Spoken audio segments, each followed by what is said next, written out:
il y a un truc dont tu parles pas quand même, c'est la prise en charge en autonomie. C'est que le médecin doit poser le premier diagnostic, mais qu'ensuite... Non, en fait, il y a t'as deux parties... Ouais, tu dis de la merde. Okay. Je te le dis. Allez, on arrête 2 fois le podcast. Je te dis de la merde. En gros, il y a 2 choses. On a un rôle où, en gros, on peut prendre un patient en autonomie pour un certain nombre de motifs et où il y a des limites. Et en gros, ça, on peut les prendre en autonomie et il faut qu'il y ait une intervention médicale à un moment de la prise en charge. En fait, il faut qu'il y ait une intervention médicale à un moment. Donc ça peut être au début, juste avant la sortie. Et en gros, ça ne dit pas ce que l'intervention médicale. En fait, il faut juste faire checker par le médecin qu'il est d'accord avec la sortie du patient. Mais ça rejoint ce que tu disais, que c'était large. Et en fait, et du coup, il y a cette partie-là où on peut prendre des patients en autonomie, il faut qu'il y ait une intervention médicale. Et il y a une autre partie où on peut prendre d'autres motifs de prise en charge, qui sont des motifs beaucoup plus vastes. Et en fait, il faut que le médecin il pose sa première hypothèse de diagnostic. Il nous dise, on part là-dessus, je te laisse gérer la prise en charge, et on recheck ensemble après. Et du coup, ça permet de, je sais pas, par exemple, typiquement sur un patient qui arrive, le médecin il dit, là c'est un OAP, moi je pars sur un OAP, limite on discute ensemble de la prise en charge, il me dit je te laisse gérer, t'attends les résultats de la prise de sang, et après on peut négocier le scanner ou quoi. Moi je le vois un peu comme ça. Peut-être que ça sera pas comme ça, parce que pour le moment, en fait, ça se trouve, je vais complètement déchanter et je vais me dire, c'est pas du tout à quoi je m'attendais. C'est possible, hein, mais encore une fois, c'est un coup de poker. Bienvenue dans Dopamine, le podcast qui accueille aussi bien des soignants que des soignés et toute personne qui gravite autour du monde du soin. Je m'appelle Jérémy, je suis infirmier anesthésiste et créateur de la chaîne de vulgarisation médicale Les Minutes de Jérémy. Je suis accompagné de Louis, qui est infirmier en réanimation et créateur de la chaîne YouTube de vulgarisation médicale également, Un homme en blanc. Et aujourd'hui, on est ravis d'accueillir pour cet épisode Flavie, qui a été initialement infirmière aux urgences et actuellement en 2e année de master pour devenir infirmière de pratique avancée, mention urgence. Elle détient également le DU de urgence vitale et réanimation, et elle est particulièrement calée sur la cardiologie et les électrocardiogrammes. Pâtissière hors pair, gymnaste, vous l'aurez compris, Flavie est hyperactive.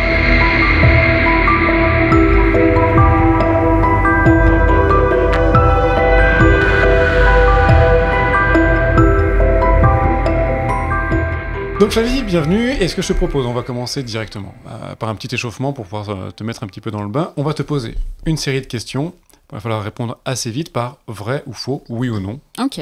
Pour l'instant on ne développe pas, on développera un petit peu après si besoin. Ok. Ça va pour toi ? Ça va.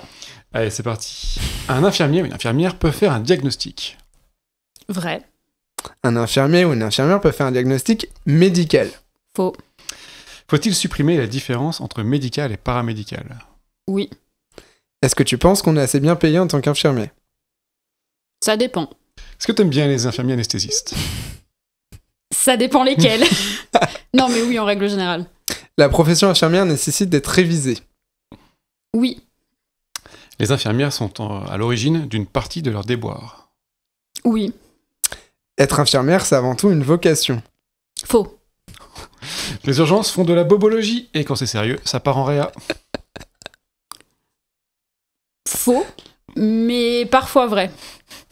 Avoir été un patient un jour est une plus-value pour un soignant. Oui. Le stéthoscope est réservé aux médecins. Faux. Les protocoles de coopération nuisent aux spécialités. Oui. Le rôle propre infirmier est une force pour la profession. J'aurais tendance à dire vrai et faux. Ok. Et en fait, il y a 2 fois la même question. Les toilettes ne devraient plus faire partie du métier d'infirmier. Faux. Voilà, donc c'est bien, maintenant tu es bien échauffé. Et est-ce qu'on peut revenir sur certaines questions ? On sent que t'as tiqué je suis curieux un petit peu de savoir, parce que t'as tiqué l'histoire du rôle propre, le sacro-saint rôle propre infirmier. Déjà, c'est quoi le rôle propre ? Alors, en fait, je pense que ce qui me dérange, c'est pas forcément le rôle propre, mais c'est la représentation qu'on a du rôle propre. Et déjà, quand on regarde la définition du rôle propre, dans le rôle propre, il y a plusieurs choses. Il y a les diagnostics infirmiers, il y a la planification et la gestion des soins des patients. Il va y avoir l'accompagnement des patients dans leurs actes de la vie quotidienne, et d'autant plus quand ils sont à l'hôpital et qu'ils sont malades. Mais du coup, je trouve qu'on a trop tendance à représenter le rôle propre sur que la toilette et l'accompagnement. Et au final, à recevoir, ça peut arriver qu'en tant qu'infirmier en poste, on reçoive des réflexions en disant « c'est ton rôle propre, tu l'as pas fait ». Et en fait, je pense que malheureusement, des fois, ça prend peut-être un peu trop de place dans dans la profession, moi je pense qu'on a quand même énormément... le rôle sur prescription, c'est vraiment une grosse partie de notre temps. Et du coup, je trouve qu'il y a un peu une inégalité. On ne met peut-être pas sur la même place que le rôle propre, alors que pour moi, au final, ils sont quasiment complémentaires l'un et l'autre. Donc je trouve ça un petit peu dommage. C'est vrai qu'il y a ça, parce que, juste pour recentrer un peu le truc, c'est que pour tous ceux qui ne sont pas infirmières, tu as le rôle sur prescription qui est effectivement appliqué les directives du médecin, c'est un peu raccourci. Tout en les contrôlant, ouais. Ça, c'est le rôle propre.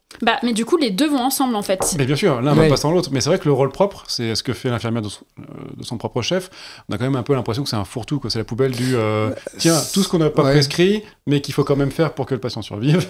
Et puis, je trouve que c'est une case. Et quand on met des cases, ça veut dire qu'on limite un métier aussi. C'est un peu ça qu'on en avait déjà discuté. Mais le rôle propre, ça veut dire que quand tu sors du rôle propre, qui est quand même un truc qui est écrit, qui est, je trouve, encore plus étroit que notre décret d'acte. Je le trouve très cloisonnant quand même.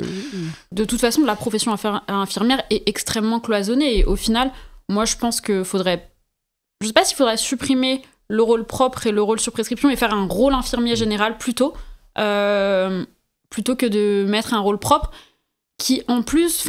Si on part de ce principe que le rôle propre infirmier, c'est l'accompagnement des personnes dans les actes de la vie quotidienne, c'est aussi une partie du rôle propre aide-soignant. Et on a tendance à dire que...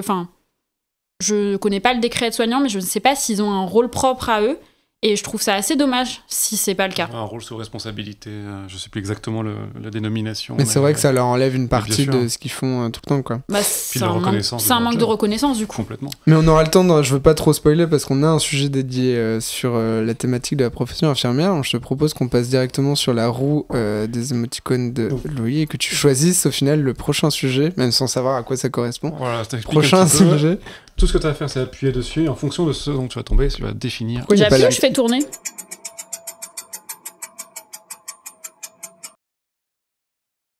C'est exactement le sujet dont on parlait avant, mais on va pouvoir l'approfondir tout de suite. Quand on parle de l'évolution de la profession infirmière, c'est quelque chose qui te tient à cœur de défendre la profession infirmière et surtout ce qu'elle vaut. Pour toi, on en a déjà parlé un demi-mot dans les questions qu'on a posées, mais c'est quoi pour toi les freins de l'évolution de la profession infirmière ? Les infirmiers, en eux-mêmes. Tu les citeras en premier ? Je pense qu'on est en partie responsable du manque d'évolution. Je pense qu'il y a un manque de cohésion dans la profession, que ce soit entre spécialités. Ouais. Et d'autant plus au vu de mon statut d'étudiant IPA, je trouve qu'on a tendance un peu à se tirer dans les pattes les uns et les autres. Et c'est extrêmement dommage. Je pense qu'il y a en partie peut-être les médecins, tout ce qui est le côté médical du coup, qui une partie a tendance à ne pas être forcément pour. Ils ont leurs raisons, qui sont sûrement entendables et défendables. Mais du coup, je pense qu'en partie, ils peuvent freiner l'évolution de la profession infirmière. Mais oui, je pense que peut-être aussi le gouvernement qui a tendance un peu à nous définir dans certains spots comme des exécutants. Et je pense aussi la représentation qu'ont les gens dans la société de la profession infirmière, en fait, tout simplement. Je pense qu'on a tendance à penser que... dans la tête des gens, l'infirmier, c'est celui qui donne les médicaments, qui pique, qui applique les prescriptions médicales bêtement. Et les gens ont un peu tendance à oublier qu'on a fait des études, qu'on réfléchit et qu'on a des connaissances aussi et un savoir. Ah mais moi, on m'a déjà regardé droit dans les yeux, un ami de mon cher grand-père paternel qui m'a dit droit dans les yeux, mais du coup, un infirmier, ça fait quoi à part piquer ? Du coup, Louis, tu fais quoi à part piquer tous les jours ? Je comprends pas. Prise de sang. Il gère des tuyaux ? Tu bosses en réa ? Tu gères des tuyaux en fait. T'es un peu plombier quoi. La phrase c'est quoi ? C'est les infirmiers en réa, vous mettez des tuyaux dans des trous. Et quand il n'y a pas de trou, vous faites un trou et vous mettez un tuyau. Je trouve que ça définit pas mal en fait. C'est pas mal.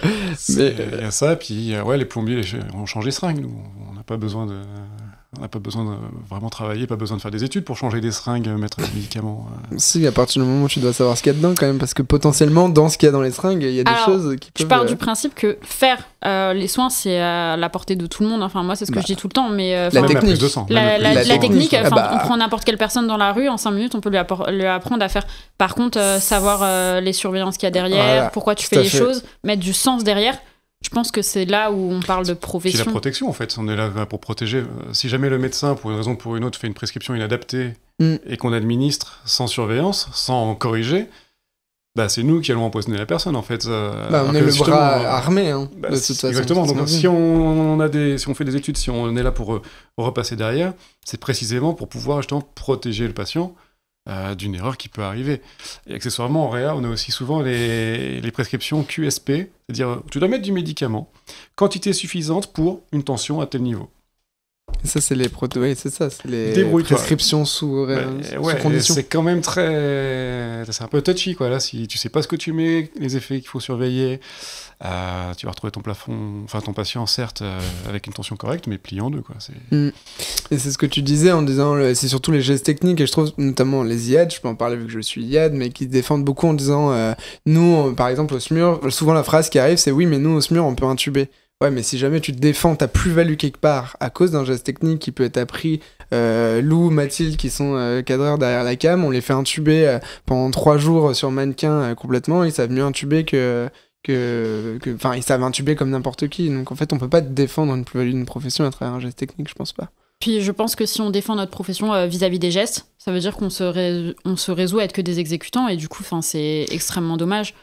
Parce qu'il y a un vrai savoir et on a tendance à l'oublier, je trouve, de plus en plus. Oui, ça, je pense que oui. C'est toi qui m'as appris, donc je vais te reposer la question pour que tu puisses l'informer à tout le monde. Pourquoi en France, c'est toi qui m'a... Donc j'avais fait en juin de l'année dernière un mini docu sur la profession infirmière, mais l'idée du docu m'était venue d'une conversation avec Flavie, qui m'avait appris pourquoi en France particulièrement on a autant de mal à évoluer. Alors là on a parlé des infirmiers qui se tirent dans les pattes, on a parlé à demi-mot du corporatisme médical, mais pourquoi en France comparé au Canada où les IPA existent depuis 10 ans, ou en Angleterre où ça existe aussi depuis très très longtemps, pourquoi en France ? Eh bien parce que j'ai eu des cours là-dessus et du coup je peux répondre parce que je l'ai appris aussi vis-à-vis de mes cours cette année. En fait la profession infirmière elle n'a pas été... en France elle n'a pas eu la même racine que dans d'autres pays. Par exemple, dans tous les pays anglo-saxons, c'est Florence Nightingale qui est la pionnière niveau infirmière, et qui a créé cette profession-là. Et en France, quand elle est venue pour présenter la profession, en fait, le médecin, il me semble que c'est... Alors, j'ai plus le nom en tête, je crois que c'est Bournonville. Bournonville, ouais. Bournonville. Enfin, c'était... Bourville, c'est un autre. Ouais, c'est un autre. Non, c'est Bournonville. Peut-être, okay. Oui. Ouais. Désolée à lui si j'écorche son nom. Qui, en fait, a... Nous, on nous a... Enfin, dans les cours que j'ai eus, on nous a dit qu'il avait reçu Florence Nightingale à la Pitié-Salpêtrière et que, en fait, elle lui avait expliqué son modèle d'infirmière et que lui n'était pas en accord avec ça. Et que du coup, ça n'avait pas été créé en France, mais que lui, du coup, avait créé les infirmières comme lui les voyait. Et du coup, en fait, c'est ça la différence de notre profession de notre profession en France par rapport à d'autres pays anglo-saxons. C'est qu'en France, la profession a été créée par des médecins pour des médecins. Ouais. Dans les autres pays, la profession infirmière a été créée par des infirmières pour des infirmières. Donc, elles ont pu créer en fait ce qu'elles avaient envie d'exercer. Et en France, je pense qu'on a été limité à cause de ça en partie. Et aussi avec la représentation qu'on a, où souvent on a tendance à dire que les infirmières descendent des bonnes sœurs, ce qui n'est pas... Après, pour le coup, Nightingale aussi, elle était religieuse à l'époque, elle a été baignée là-dedans, etc. Mais la différence, c'est qu'elle a eu des faits de guerre qui lui ont permis de se mettre en avant et qu'elle a eu un vrai poids dans le gouvernement tout de suite. Le pire, c'est que Nightingale est venue se former en France en partie, avant de revenir, je crois, justement, à la Pitié-Salpêtrière. Alors, ça, je ne sais pas, je ne saurais pas, mais je n'ai pas étudié sa biographie, mais je pense que ça vaut le coup de regarder.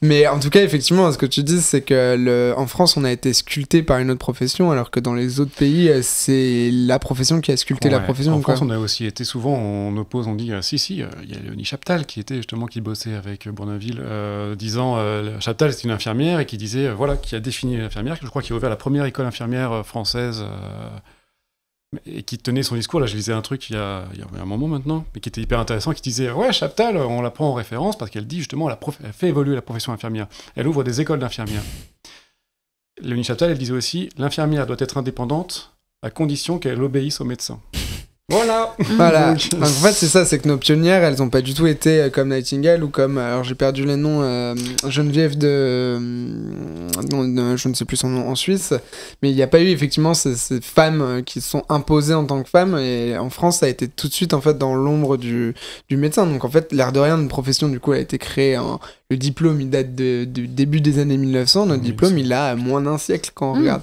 Le rôle propre a été défini en 72, donc ça fait pas si vieux que ça, mais je trouve qu'il a pas forcément été assez réévalué aussi pour faire évoluer la profession depuis 72.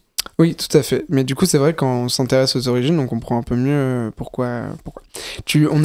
Pourquoi aussi, tu as détaillé un peu qu'on se tirait dans les pattes entre spécialités et tout, il y a ça, mais pourquoi tu dis aussi que les infirmières sont leur propre ennemi pour l'évolution ? Alors déjà, premièrement, je pense qu'il y a aussi une partie de la profession qui n'a pas forcément envie d'avoir plus de responsabilités ou que la profession évolue de plus en plus. Moi, je sais que c'est un discours que j'ai parfois entendu quand on est en service, où il y a des gens qui disent, qui vont avoir tendance à dire ah mais ça, t'as pas besoin de le savoir. C'est... qui vont dire aux étudiants, mais ça, t'as pas besoin de le savoir, c'est des connaissances, entre guillemets, médicales. Je considère qu'une connaissance n'a pas de trait médical ou paramédical. Je vais prendre l'exemple que je donne toujours à mes étudiants, un infarctus du myocarde, c'est un infarctus du myocarde. Tu vas pas aller aussi profondément le connaître qu'un cardiologue, mais la définition reste la même et la physiopathologie restera exactement la même, que ce soit pour un aide-soignant, un infirmier, un plombier, s'il a envie d'avoir une connaissance sur l'infarctus du myocarde, il peut très bien avoir des connaissances là-dessus et lire des ouvrages là-dessus, et c'est pas comme ça que... Enfin, ça doit pas... Je me suis perdue dans ma phrase. Non, mais oui, on a compris, on a clair. très bien compris. Non, mais dans l'idée, c'est vrai. Combien de fois, moi, j'ai bossé pas mal en cardio, puis après en réacteur, mais quand tu vois une aide-soignante qui fait un ECG et qui repère un sus-décalage, donc un signe d'infarctus, qui prévient tout de suite, en fait, qui va chercher le médecin tout de suite, tout ça, pour pouvoir prendre en charge le patient après. Ok, on a besoin du médecin, bien évidemment. Mais elle est aide-soignante. Et parce qu'elle a eu des connaissances qu'elle n'a pas le droit d'avoir, je sais pas, mais d'après ce que tu disais au début, enfin, c'est pas toi qui le disais, mais grâce à ça, en fait, ça a pu accélérer énormément la prise en charge de la personne. Mais justement, parce que la connaissance, elle est à tout le monde, en fait. Mais là, tu vois, t'es déjà dans un autre niveau, parce que tu parles d'une aide-soignante, mais t'as des infirmières qui font toute la journée des ECG, et je suis sûr, sont ciblées de personnes que t'en as, même tu bosses aux urgences, t'en as forcément croisé, des infirmières qui font des ECG toute la journée et qui savent même pas lire. Je dis pas de les lire en profondeur, de savoir l'axe, etc., mais juste de pouvoir détecter une onde de Paradis, tu vois, par exemple. Je pense qu'il y en a de plus en plus qui veulent avoir ces connaissances. Moi, vraiment, je sais que c'est quelque chose souvent... moi, je sais que j'adore les électrocardiogrammes, et c'est un truc... au bout d'un an aux urgences, où je me suis vite dit, à force d'en faire, je me suis dit, t'en fais 10 par nuit, il y a un moment... Et tout le monde, en plus, trouve ça chiant, et je sais que nous, c'est clairement, typiquement, le soin qui a tendance à être refilé, où les infirmières disent c'est pas à nous de le faire, c'est aux externes, parce qu'on ne sait pas l'interpréter. Et en fait, c'est bête, parce qu'en fait, personne ne t'interdit d'apprendre à lire un électrocardiogramme et d'aller voir le médecin en disant je l'ai fait, j'ai repéré ça. Et au contraire, moi, les fois où je les ai faits, ça a été super bien perçu par les médecins. Ils étaient en mode très contents, et même ils avaient tendance à m'expliquer d'autres choses et à revenir vers moi pour me montrer d'autres choses. Donc en fait, je pense que vraiment, il y a aussi une part de la profession qui se freine elle-même à ne pas aller rechercher des connaissances. Et ça, on le voit, par exemple, moi, je sais qu'on en a parlé en cours, parce qu'on a pas mal de cours sur la recherche, et en fait, les infirmiers ne sont pas plus... je pense que ça vise à aller de mieux en mieux, mais on publie beaucoup moins que d'autres professions qui sont moins représentées. Par exemple, les manips radio ont tendance à publier plus que les infirmiers. Ouais. Alors qu'ils sont très peu. À faire de la recherche, mais ils sont très productifs. Ouais. Mais ils sont très productifs. Donc, je sais pas pourquoi la profession infirmière a tendance à ne pas s'investir assez là-dedans. Je parle pas de toute la profession, je pense qu'il y en a beaucoup qui font ça et qui le font très bien d'ailleurs. Mais je pense qu'il y a une grande partie où je pense qu'on n'est peut-être pas assez sensibilisé à ça pendant nos études. C'est un sujet qu'on abordera avec Gary, du coup, au niveau de la recherche aussi. On n'y est pas sensibilisé, mais il y a tout le côté sociétal. Toute la société pense que l'infirmière est la petite main du médecin. à tel point que je pense qu'une partie des infirmières y croient, et que dans notre formation, moi j'ai eu dans notre formation, c'est vous êtes là pour bosser pour le médecin. Moi j'avais compris qu'on bossait avec le médecin. Ah oui, c'est vrai, c'est avec le médecin. Je pense que nos propres représentations qu'on a de nous-mêmes nous limitent. Hein. Mais je pense qu'on a été conditionnés là-dessus aussi, selon les IFSI dans lesquels on était, selon ce qu'on nous dit, selon les tutrices et tuteurs qu'on a eu en stage. Je pense qu'on est vraiment préconditionnés à avoir presque ce syndrome de l'imposteur. Et selon le service dans lequel tu es, en fait, parce que tu as des services où les infirmiers vont être beaucoup plus autonomes et vont... Enfin, moi je sais qu'aux urgences, c'est vraiment pour ça que j'ai choisi ce service-là, c'est qu'on a tendance à être très vite autonome et à être assez vite écouté par les médecins, parce qu'en fait je pense que plus dans un service c'est le bordel et c'est la merde, plus on a besoin de travailler ensemble et plus on va prendre les plus-values de chacun et s'écouter et se rendre compte que tout le monde a des compétences et que tout le monde peut aider. Tout à fait, je pense que c'est dans le service même en réa, je pense que nous aussi on a ce prisme où déjà je pense qu'on est des infirmiers qui s'intéressent particulièrement, c'est ce qu'on se dit, on peut pas faire une généralité, tout le monde n'a pas envie de faire de la formation continue comme on fait, etc. Mais on a aussi la chance de travailler dans des services où on a une proximité et des frontières qui sont beaucoup plus minces que dans un service de pneumologie où t'as les infirmières qui vous voient les médecins et où t'as pas de transmission commune, où t'as pas ce genre de truc, quoi. On est dans des services où on est de base... on a beaucoup plus de liberté, de responsabilité et de proximité avec le staff médical quand même. Après, quel que soit le service, il faut faire ses preuves aussi. Hein. Oui, ça, on sent qu'on est mis à l'épreuve aussi. Après, je pense qu'il ne faut pas généraliser forcément réanimation, urgence. Moi, là, par exemple, pendant mon stage cette année, j'ai été en service de médecine aiguë polyvalente, qui fait de la médecine interne et de la médecine un peu... c'est le service d'aval des urgences, donc on récupère un peu tout. Et en fait, je suis tombée sur des infirmières qui avaient vraiment... des médecins qui cherchaient à les former, qui avaient énormément de formation. En fait, je pense que ça dépend vraiment de la politique du service. Et moi, en comparaison aux urgences dans mon service, malheureusement, avec le turnover, avec les problèmes, les problèmes d'équipe, les problèmes de personnel et ça, j'ai trouvé qu'on avait moins de formation que dans ce service-là. Au final. Tu vois, ça, on est rempli d'a priori aussi. Ouais, non, mais je pense qu'il y a beaucoup d'a priori. Oui, c'est vrai. Et c'est vrai que moi, je fais mon expérience de stage, et c'est vrai que dans les stages, tu devais vous voyez le médecin et tu les voyais pas. Enfin, il y avait vraiment une vraie distance, mais tant mieux, du coup, c'est chouette de voir aussi que ça évolue dans d'autres services. Tu vois, moi, j'ai eu cette expérience-là en réanimation. Ah ouais. Alors qu'aux urgences, pas du tout, et en service de médecine, je l'ai pas eu non plus. Ok, tu vois. Ça, la médecine interne, je trouve que c'est vraiment le service d'excellence pour les infirmières, où elles doivent être bonnes partout. Elles doivent connaître un maximum de trucs, être présentes. Si j'arrête la réa, j'irai en médecine interne, je pense. Après, en plus, je trouve que souvent, c'est des médecins moi, en tout cas, là où je suis tombée, c'était des médecins qui avaient des connaissances incroyables et qui étaient extrêmement pédagogues, extrêmement formateurs.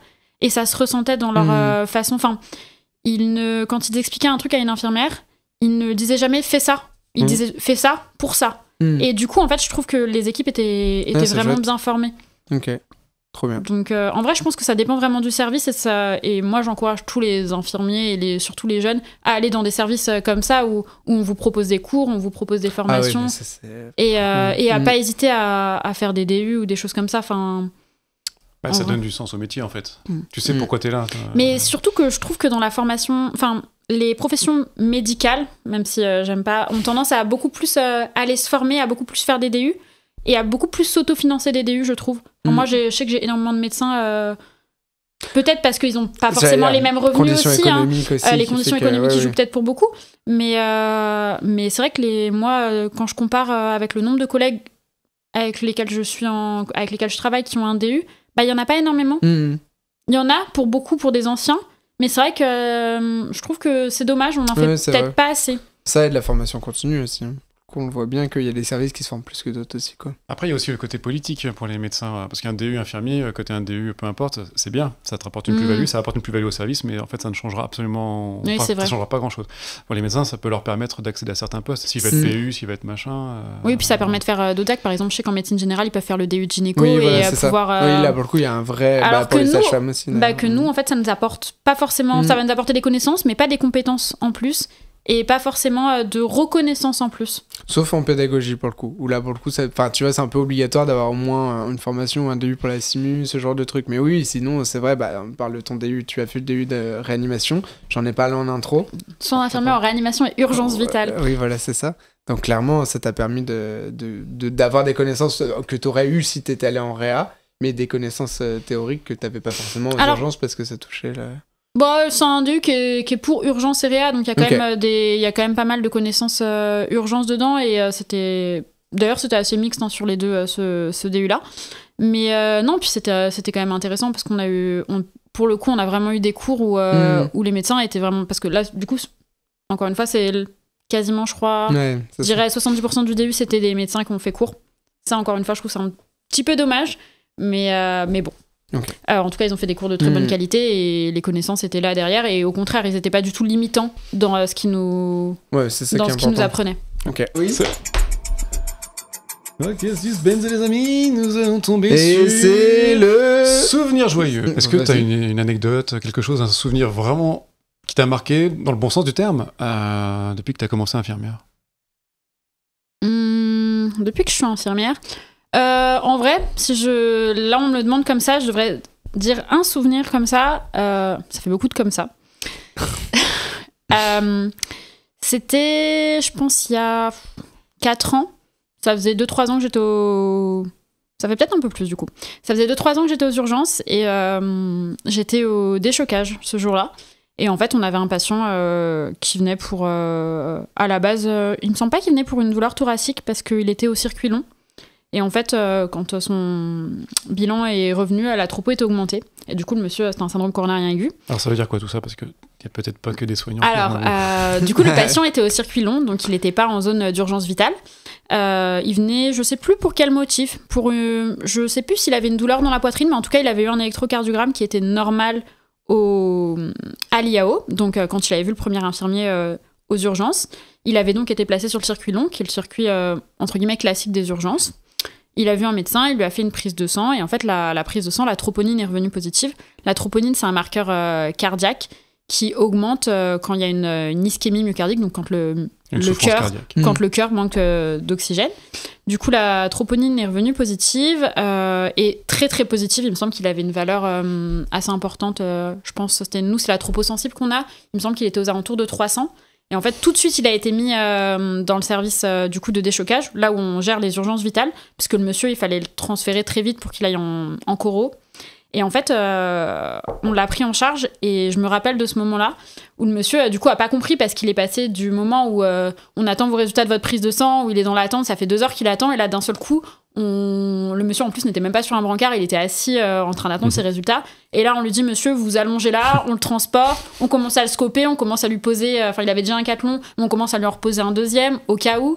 On commence à lui passer des médicaments. Et en fait, moi, je voyais le monsieur qui était là en mode, il avait la quarantaine, 40-50 ans, et il était là, il comprenait pas ce qui se passait. Et en fait, j'ai pris 5 minutes pour lui expliquer ce qui se passait, et vraiment lui expliquer pourquoi on faisait tout ça.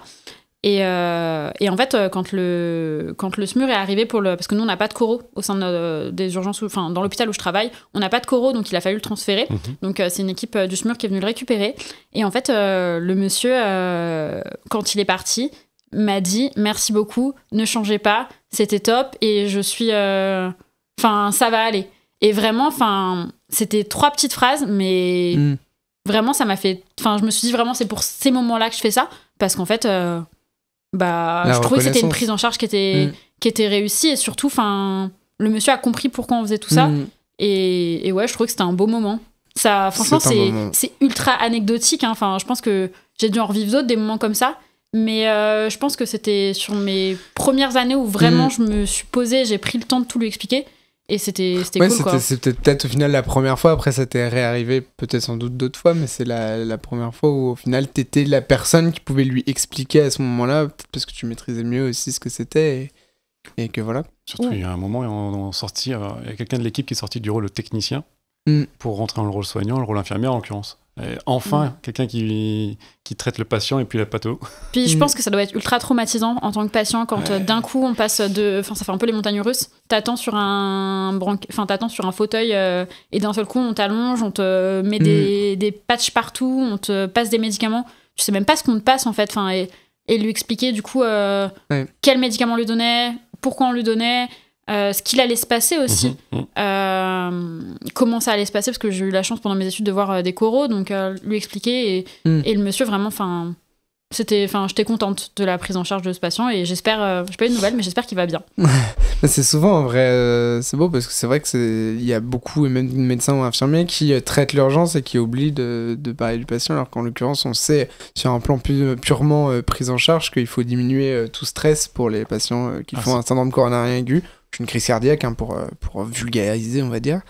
Mais que voilà, le facteur stress, si jamais en fait on les... Parce qu'il y a souvent c'est typiquement un trait en plus, des darons de 50-60 ans qui vont rien dire, mais qui sont comme ça, qui sont super flippés, et qui vont faire du stressé de fou, et ça va encore plus spasmer leur coronaire. Et voilà, donc non, il y a une vraie prise en charge thérapeutique derrière le fait d'expliquer ça.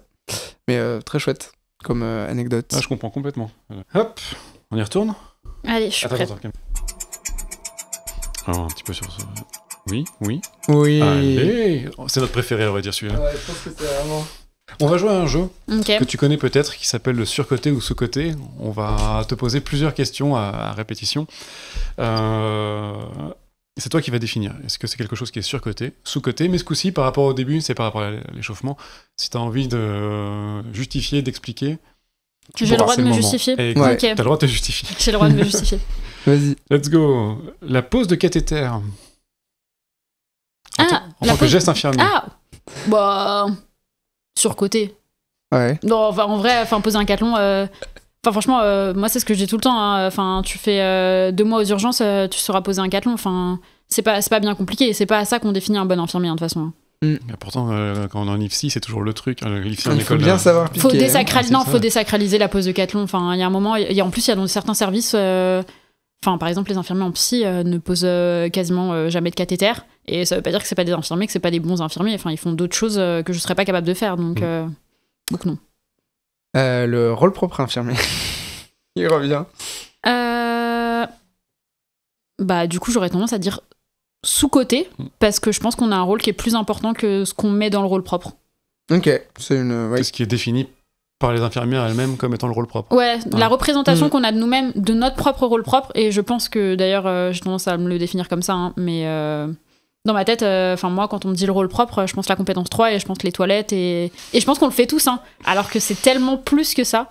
C'est tellement pas ça. Tout à fait, oui, c'est ouais. Et par rapport à, je reviens sur le rôle propre, on en a un peu parlé tout à l'heure, mais est-ce que, on disait que c'était vachement cloisonné sur ce qu'on a le droit de faire, et surtout ce qu'on n'a pas le droit de faire.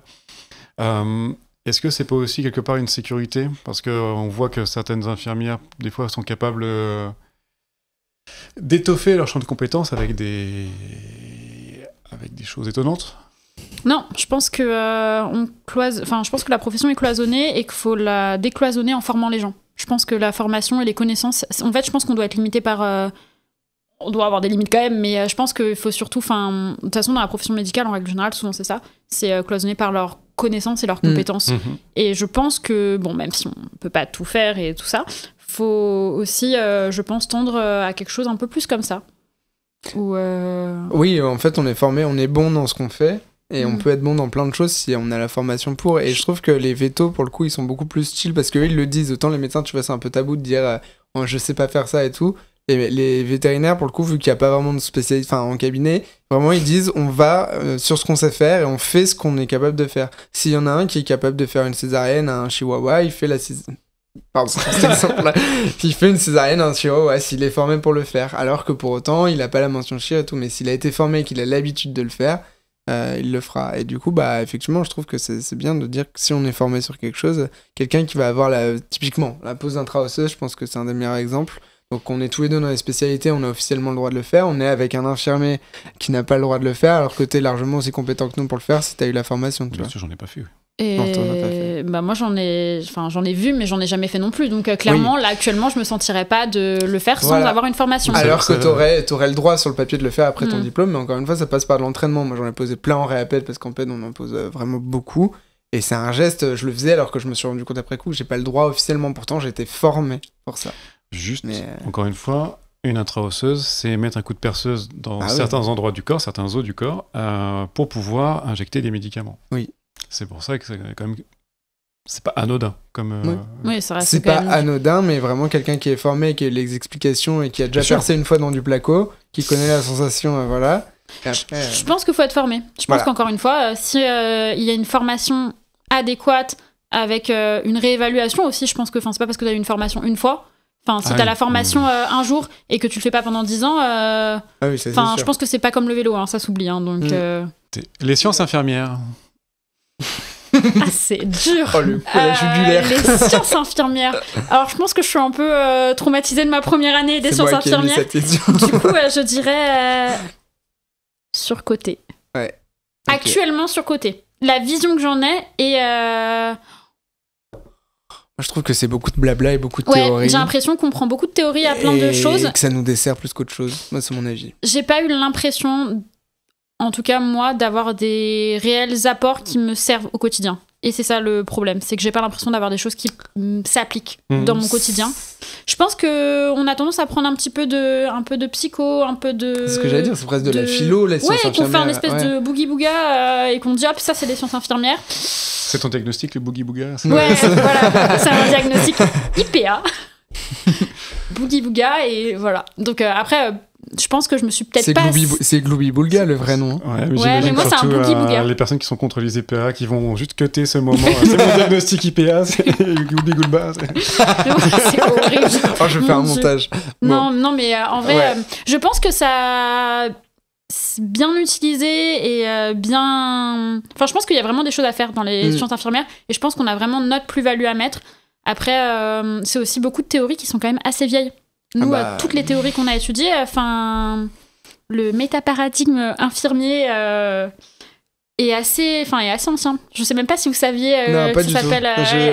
il y a 3 paradigmes dans le métaparadigme. Ouais, on va changer de question. Allez, ça me fait chier, en fait. En vrai, c'est hyper intéressant parce que la profession est régie par des façons de penser qu'elle ne maîtrise absolument pas. C'est-à-dire qu'on nous apprend ça. Il y a les sciences infirmières, et entre deux, si on vient pas se dépatauger pour essayer d'aller chercher ce qu'il y a, et ben en fait on peut pas faire le lien. Il y a l'IFSI, on vient nous parler de plein de choses, de concepts, de choses comme ça. On dit c'est très bien, et puis tout d'un coup on n'entend plus parler. Ouais. Mais on peut pas les utiliser, on peut pas checker ça. C'est dur à mobiliser, je trouve. Mais bien sûr. Et le problème, c'est que je pense que plus ça va être dur à mobiliser, plus les gens ne vont pas les mobiliser, parce que clairement, si on comprend rien à quelque chose, on va pas aller l'apprendre aux autres déjà. Vraiment. Moi, je me sentirais pas du tout capable d'apprendre les sciences infirmières à des étudiants ou quoi, parce que c'est pas du tout quelque chose que je maîtrise, et que je pense qu'il faut peut-être remanier un petit peu tout ça pour que ça soit beaucoup plus abordable et peut-être beaucoup plus parlant. Ouais, je pense. On va voir ce qui arrive là. C'est à partir de septembre là, dans un mois. Mais là, actuellement, il y a aussi le système de cotation des infirmiers libéraux. Il a changé. Et devinez sur quoi il se base pour coter les infirmiers libéraux? Sur les 14 besoins de Virginia Anderson. Voilà, c'est nouveau. C'est censé être un concept novateur. Qui en plus, Virginia Anderson fait partie d'un des premiers du premier paradigme. Donc, c'est même pas le plus récent, il y en a eu d'autres après, et je sais pas pourquoi on se base sur elle en sciences infirmières, alors qu'en vrai, il y en a pas mal d'autres qui font des trucs assez cool. Il y a une raison toute simple. On l'a toujours fait comme ça. Ah oui, c'est vrai. C'est vraiment quelque chose. Et après, peut-être que c'est celui qui paraît le plus abordable aussi, les 14 besoins. Je pense que c'est pour ça, mais c'est pas mal de commencer peut-être éventuellement par ça pour ne rien oublier quand t'es en premier semestre. Non, je trouve que c'est... Non, en vrai, les 14 besoins, ça permet vraiment de voir le patient dans ta globalité. Moi, je suis pas contre... le fait de voir le patient. Marche pour passer à autre chose. Mais faut pas y rester 15 ans, quoi. Et surtout, faut pas se limiter à ça. Ouais. Ok. Je t'attendais pas à ça comme réponse. Enchaînons, sinon on va passer dans ça.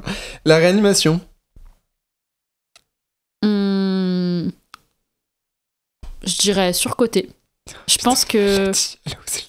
Non, mais je pense qu'on a tendance à sacraliser les infirmiers de réanimation, alors qu'en vrai, il y a aucun service qui a surcoté plus qu'un autre. Allez, pose ta question. Vas-y, on va voir s'il y a pas de service surcoté. Typiquement, quand tu dis que la réanimation est sacralisée, pour mes collègues dans les services qui, à chaque fois qu'ils n'arrivent pas à piquer un patient, appellent les infirmiers de réa. Et pas les infirmiers des urgences. Alors qu'on doit être un des services en réa, on doit être un des services qui piquons le moins, quoi. Pour des gazus. Ils ont tous des voix. Et encore, quand ils n'ont pas le KTA. Oui, voilà, c'est ça. Quand ils ont pas. Enfin, moi, j'ai jamais aussi peu piqué que quand j'ai fait mon stage en rapide. Enfin, moi, je n'ai absolument jamais piqué. Et encore, quand il fallait piquer, on était en mode. On pique tellement pas souvent que c'était l'infirmière la plus expérimentée du service qui allait pour pas gâcher les voies. Mais je sais pas pourquoi ce prisme-là, parce que pour le coup, moi, quand j'étais en réa, en sein de la réa, c'est moi qu'on appelait parce que j'avais fait des urgences avant et on était d'autres à être montés, on était appelés systématiquement. Mais par contre, les urgences, Mais nous, dis-toi que ça nous est déjà arrivé là aux urgences où je suis, que quand on n'arrive pas à piquer un patient, qu'on appelle la salle de réveil pour avoir un IAD et qu'on nous envoie des infirmiers de salle de réveil qui, je pense, piquent moins que nous en fait. Parce que la salle de réveil, c'est ce que c'était le cas à Necker aussi, pour le coup ça a son sens, la salle de réveil, pour que ce soit des IAD pour le coup. Oui, mais ça dépend des réveils. Hein.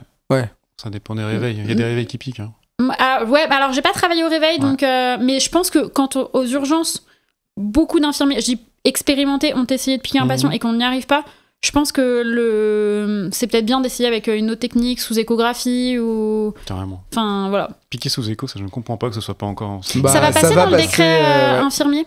Ça va passer, et dans le décret infirmier, dans le métier SOC, normalement, ça doit passer. Je sais que pour les IPA, ça fait partie de nous, notre champ de compétences, comme les IAD. Mais en vrai, enfin, je comprends pas. Enfin, ça change tellement la vie, ça permet tellement de arrêter de traumatiser les patients en passant... Quand tu piques 20 fois un patient, c'est horrible. Ah non, mais ça c'est clair. Écoutez les infirmiers parler de piqûres. On sait faire que ça de toute façon. Donc, oui, c'est vrai, j'avais oublié. Même question. Enfin, pas en réa, du coup. Allez, hop là. Fin du podcast, je me... Yes. Même question, surcoté ou sous-coté, le service des urgences? Tu vois, elle va être corpo. En vrai... Non, les urgences... je pourrais jamais dire que les urgences, c'est... je peux pas dire que les urgences, c'est sous-côté. Surcoté, tu veux dire c'est sous-côté ou sur-côté. Enfin, en vrai... C'est juste bien, quoi. Une fois qu'on a enlevé les ECG, les postes de bilan, qu'est-ce qui reste aux urgences? La bobologie. La bobologie, tout simplement. Attends, c'est très important. Le bisologique. Non, je pense que les urgences, c'est très bien pour apprendre à faire des liens. Et du coup, rien que pour ça, je dirais que c'est sous-côté. Ok. On passe un peu parce que sinon... C'est marrant parce que pour faire des liens, moi j'ai pas bossé aux urgences. Donc j'ai pas le recul, mais moi j'ai vraiment l'impression que ça va tellement vite. L'IAO. Alors, hormis IAO. Parce que IAO, infirmier d'accueil et d'orientation, c'est la personne qui inscrit les patients et qui fait le premier check. Hormis IAO, qui clairement une plus-value, les autres infirmiers, je me dis que ça va tellement vite. Tu prends et après t'en envoies ailleurs. Tu es d'accord avec moi que pour le coup, pour avoir bossé aussi aux urgences mais pédiatriques, tu peux très facilement faire le robot aux urgences. Si t'es pas quelqu'un foncièrement comme toi ou moi qui s'intéresse aux urgences, tu peux très facilement faire les choses par automatisme et faire aucun lien. Je pense qu'aux urgences, il y a vraiment peut-être deux teams. Tu vas avoir la team qui vont faire bête et méchant, enfin vite. Mais en vrai, si aux urgences t'as envie de t'intéresser, moi je pense que c'est le service où tu...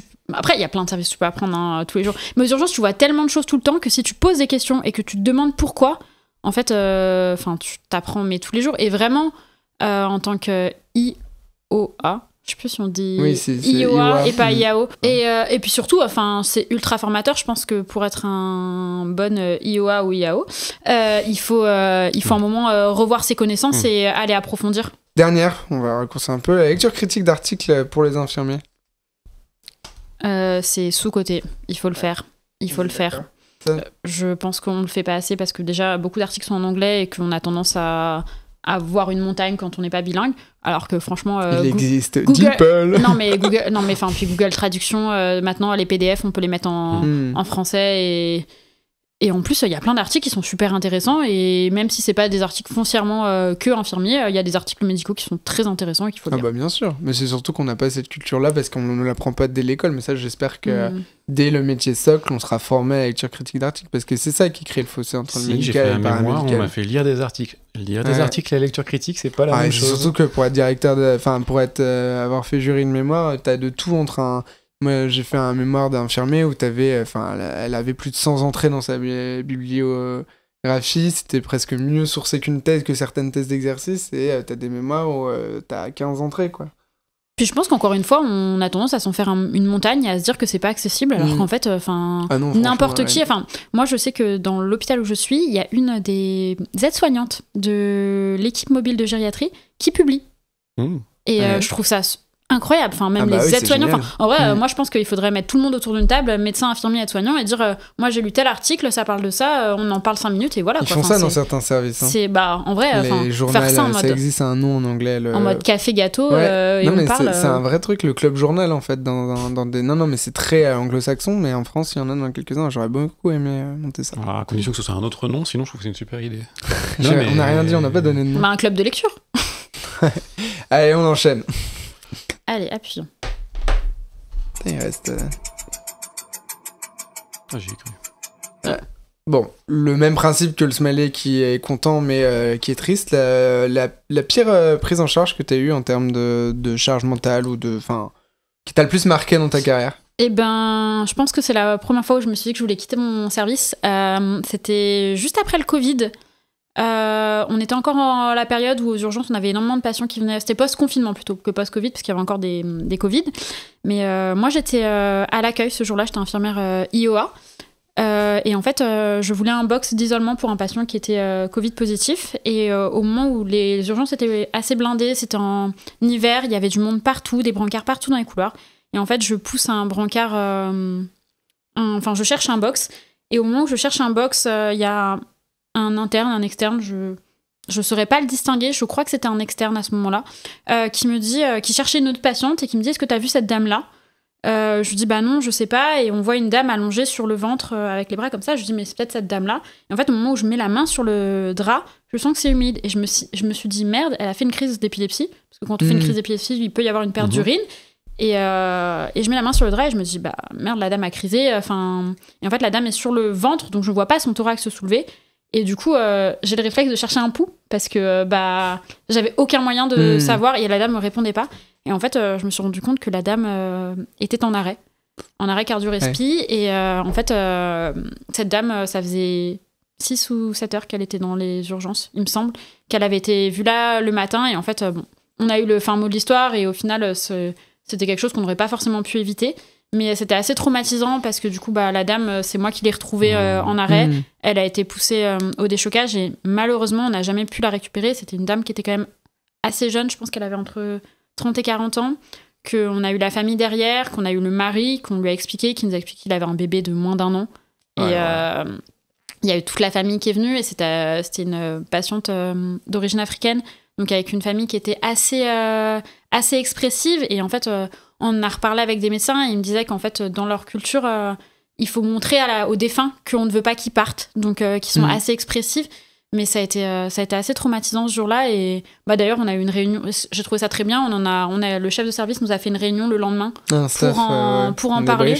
Parce que moi, je me rappelle que j'avais travaillé de nuit, mais du coup, j'avais quasiment pas dormi de la journée. Et j'étais allée chez un pote qui était externe à ce moment-là. Et j'avais passé mon après-midi à pleurer en lui racontant l'histoire parce que vraiment, ça m'avait traumatisée de me dire que cette dame était morte dans l'indifférence d'un couloir des urgences. Tu culpabilisais du coup Pas forcément parce que moi c'était ma prise de poste. Je pense qu'il devait être 22h et moi j'avais commencé à 21h10 et qu'encore une fois, moi la dame elle était pas dans mon champ visuel parce que moi j'étais à l'IAO, mais la dame n'avait pas été vue et en fait malheureusement c'est parfois ce qui arrive, des gens dans les urgences sont pas forcément réévalués et on savait pas vraiment, la dame avait pas été vue donc sous la responsabilité de qui elle était.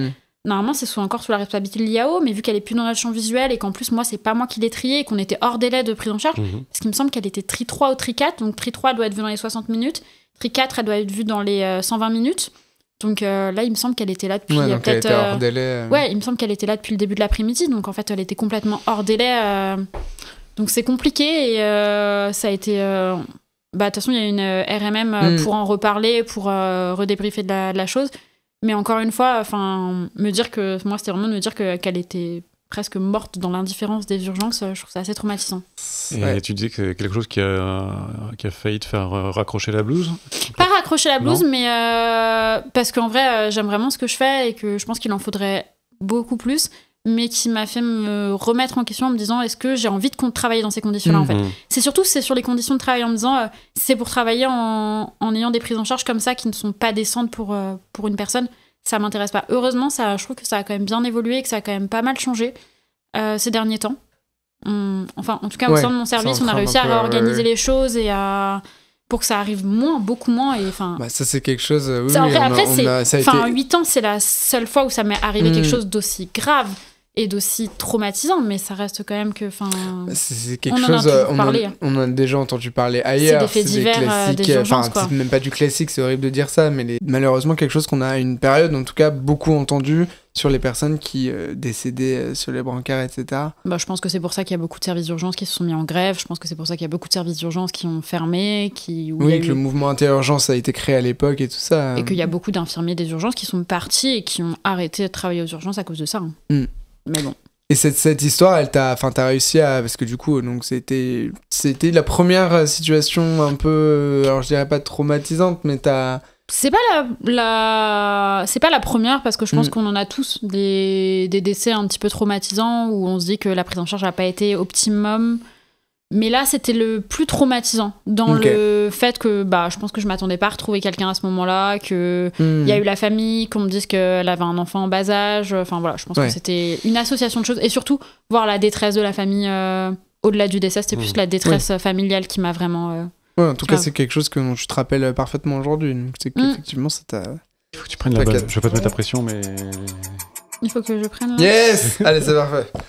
Ok. Alors, on a un nouvel outil. On a un nouvel outil. Je vais te le présenter. On a une lettre qui a été écrite par quelqu'un de ton entourage. Non. De mon entourage. Reste dans le point, s'il te plaît, sinon tu vas être flou au moment où je vais lire la lettre. Ok. Non, mais pas mon entourage. Mais attends, mais t'as demandé ça à qui ? Tu verras. C'est toi qui as écrit la lettre ? Non, c'est pas moi qui ai écrit la lettre. Attends, mais qui a écrit la lettre ? J'ai des sources. Alors, je lui ai demandé en tout cas de faire une lettre pour te décrire toi en tant que personne et en tant qu'infirmière. J'ai la chance de vous parler de Flavie, mon amie qui m'est chère et une professionnelle d'exception. Nous connaissons depuis le lycée. C'est Rebecca, j'en étais sûre quand tu m'as dit ça. Depuis tout ce temps. Flavie n'a cessé de m'impressionner. Je pourrais vous dire qu'elle est brillante, qu'elle est capable de transformer n'importe quelle situation difficile en un moment gérable, voire parfois en une aventure à raconter. Elle s'est illustrée à l'instant pour ça. Mais cela ne suffirait pas à capturer la personne exceptionnelle qu'elle est. Nous avons suivi des chemins parallèles, elle en tant qu'infirmière et moi en médecine. Nous avons même partagé quelques moments souvenirs aux urgences lorsque j'étais encore étudiante. Si je devais vous donner une image de Flavie dans son élément, je la vois se déplacer avec une énergie contagieuse, prenant soin de chaque patient avec une attention si particulière qu'on se dit qu'il n'y a pas d'autre manière de faire. Peu importe la situation, Flavie traite chaque patient avec la même intensité, la même curiosité et surtout avec le même respect. Cette curiosité, parlons-en. Flavie a toujours été avide de savoir, de comprendre. Je la vois encore, les yeux brillants quand il s'agit d'apprendre quelque chose de nouveau, que ce soit la physiopathologie ou les derniers protocoles à suivre. Et ce qui est encore plus admirable chez elle, c'est sa capacité à transmettre ce savoir. Elle ne se contente pas d'apprendre pour elle-même, elle partage, elle enseigne, elle inspire.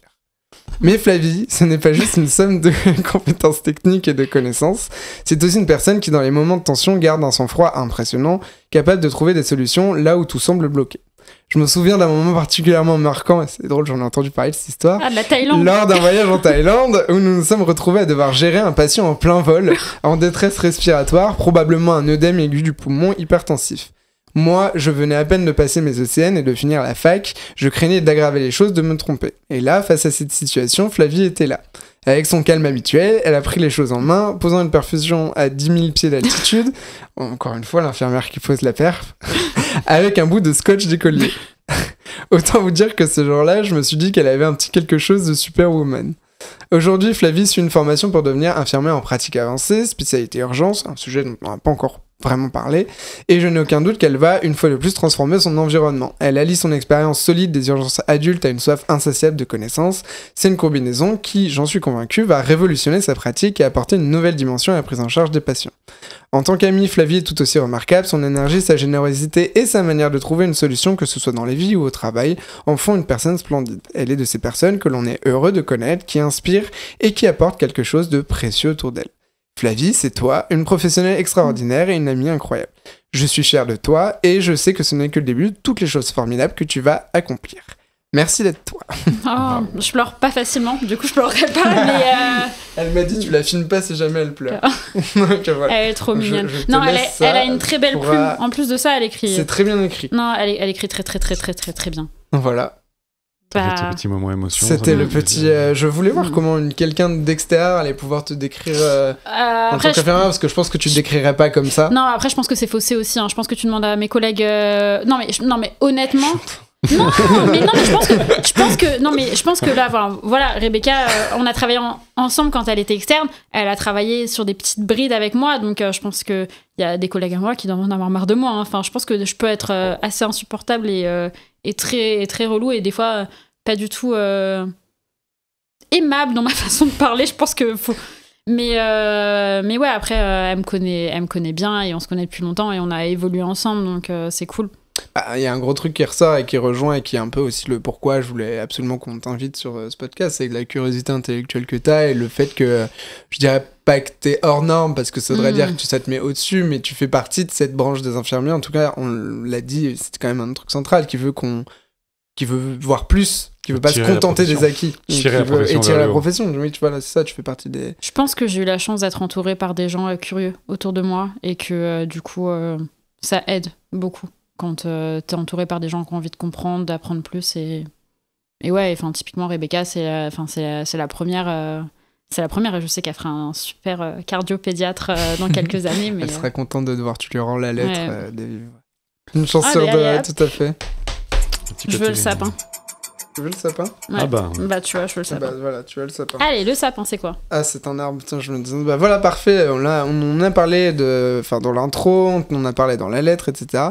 Tu vas devenir infirmier de pratique avancée mention urgence, donc c'est-à-dire que tu as fait une année de socle commun et une année, là, actuellement, où tu es en train de te spécialiser dans la mention urgence. Une question qu'on te pose tout le temps et que tu as déjà posée, Louis, avant qu'on enregistre, et que je vais te reposer, même si tu en as marre qu'on te pose cette question, c'est...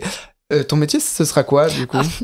En vrai, alors ça, je pense que c'est la pire question qu'on puisse me poser, parce qu'en vrai, je veux pas dire que je suis dans le... Enfin, j'ai un peu l'impression d'avancer à l'aveugle et de marcher dans le vide. Enfin, j'ai un peu l'impression de faire un coup de poker, clairement. Pourquoi ? Parce qu'en fait, déjà, premièrement, moi, quand j'ai fait ma demande pour entrer à la fac pour faire IPA, infirmière en pratique avancée, je crois que des infirmiers mention urgence, il y en avait 5 de diplômés en France. Donc, il y en avait déjà. Mais moi, j'ai encore plus de respect pour les gens qui l'ont fait sans savoir où ils allaient, alors que les décrets étaient à peine sortis. Enfin, déjà parce que les décrets sont très flous. Mais en fait, maintenant, j'ai compris pourquoi ils étaient très flous. Et en fait, je pense que c'est une bonne chose qu'ils soient flous. Parce qu'il n'y a pas de... Enfin, moi, je connais dans mon hôpital, là où je travaille, je crois qu'il y en a 1 ou 2 actuellement, mais je les ai jamais rencontrés. Et j'avoue que j'ai jamais pris le temps de leur envoyer un message. Et encore une fois, ils sont en service, ils sont pas dans la même spécialité que moi. Donc, je pense qu'on n'aura pas le même mode d'exercice et on va avoir des choses en commun, mais forcément, vu qu'on a un socle commun, mais on n'exercera pas de la même façon et que c'est très compliqué. D'autant plus que moi, quand j'ai monté mon projet, je l'ai monté avec mon ancien chef de service qui était ultra pro IPA et qui vraiment voulait tirer notre profession vers le haut. Et du coup, c'est vrai qu'on a monté ce projet-là avec un de mes collègues, du coup, parce que je suis pas toute seule. Mais en fait, mon chef de service est parti. Et du coup, j'ai un nouveau chef de service.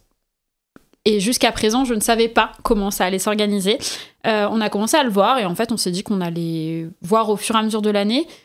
Et ouais, mais en fait, je pourrais décrire ma profession et c'est quoi une IPA quand j'aurais rencontré un IPA urgence en stage et que j'aurais vu comment il travaille et que je travaillerais. Pour le moment, je suis pas forcément capable de dire ce que ça va être. Je pense que j'ai des représentations. Ouais, et t'as déjà commencé à travailler. Je les confronte à la réalité. T'as déjà commencé à travailler. Alors, moi, de ce que j'entends, je sais pas ce que t'entends de ton côté, mais c'est surtout très dépendant des hôpitaux. Le champ de liberté des IPA est très dépendant du service dans lequel t'es. Je pense que le circuit sur lequel on va te mettre aux urgences est dépendant des hôpitaux. Après, par contre, ce que tu peux faire, c'est limité par notre décret. Avant, il y avait alors, il me semble qu'il y a encore le protocole d'organisation, mais que ça va sûrement ne plus être d'actualité. D'ailleurs, ça se protocole de coopération ? Non, le protocole d'organisation. Le protocole de coopération, c'est pour les infirmiers. Ah oui, et pour les IPA, c'est un protocole...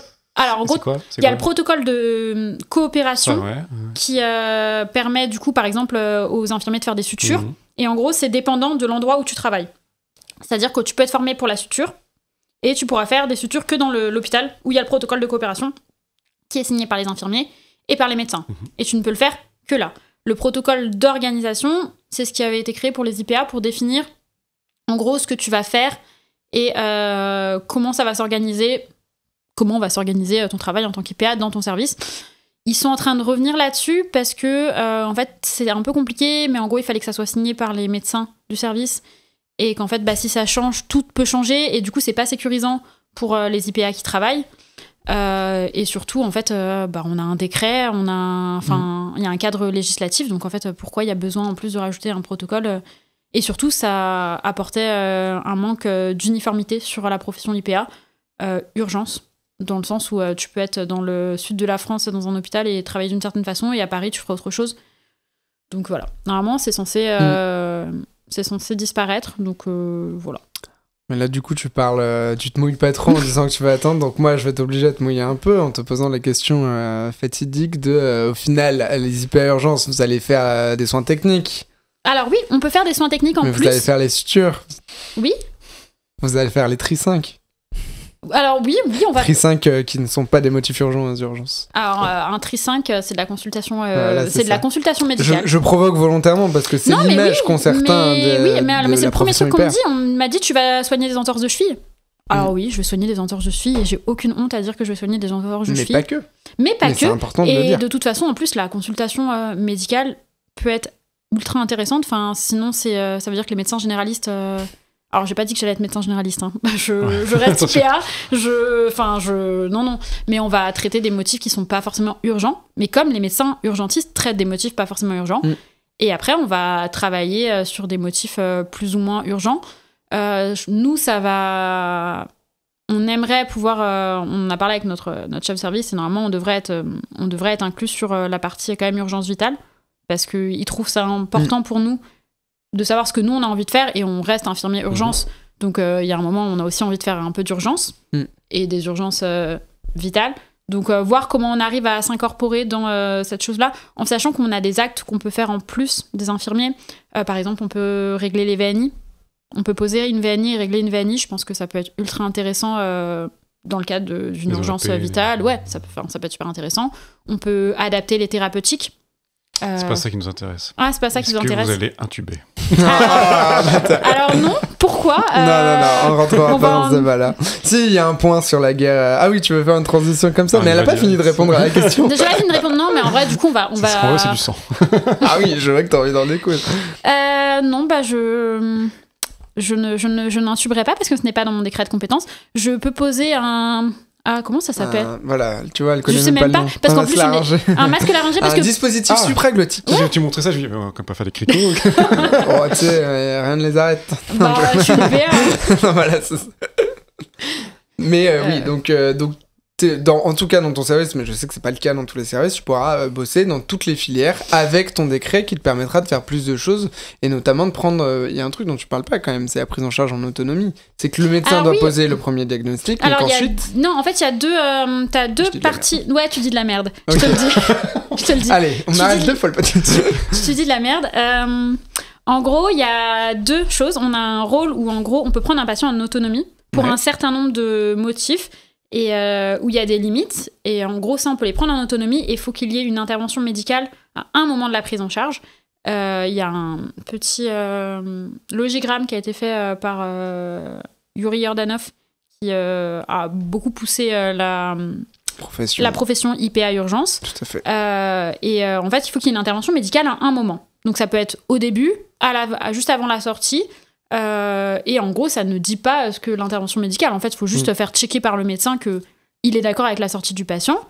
Je pense qu'au début, ça risque peut-être d'être... il va revoir le patient avec nous et tout ça. Et au fur et à mesure si les médecins nous font confiance, si nous, on se fait confiance aussi à nous-mêmes, parce qu'il ne faut pas oublier que c'est quand même de grosses responsabilités. Et un grand pouvoir implique de grandes responsabilités.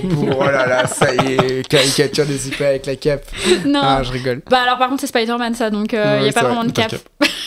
Non, mais c'est pas déconnant qu'il y a effectivement... Non, mais oui, bien sûr, moi je trouve ça ultra bien, parce que clairement, actuellement, on me demande de faire sortir un patient comme ça, je flippe.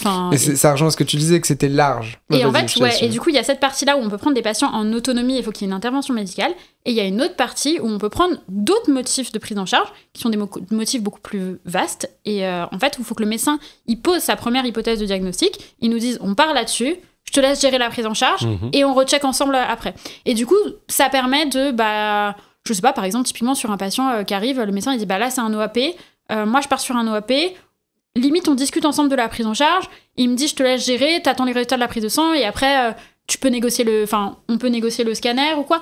Moi je le vois un peu comme ça. Peut-être que ça sera pas comme ça, parce que pour le moment, en fait, ça se trouve, je vais complètement déchanter et je vais me dire, c'est pas du tout à quoi je m'attendais.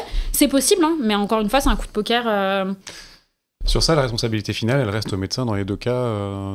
Je dis pas qu'il n'y a pas de responsabilité IPA, mais je veux dire... Je crois qu'on a une part de responsabilité. Bien sûr, non, ça c'est indéniable, puisque de toute façon, mais du coup, les médecins, et c'est aussi ça qui pose problème, c'est que, en fait, les médecins, je pense que peuvent avoir ce problème-là en se disant, en fait, ça nous fait encore comme des internes, des personnes en plus à gérer, quoi.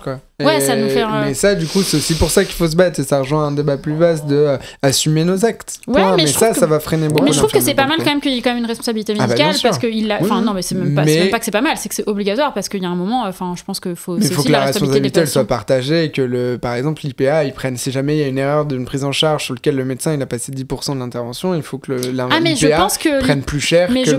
Mais je pense que l'IPA a ses responsabilités, parce que...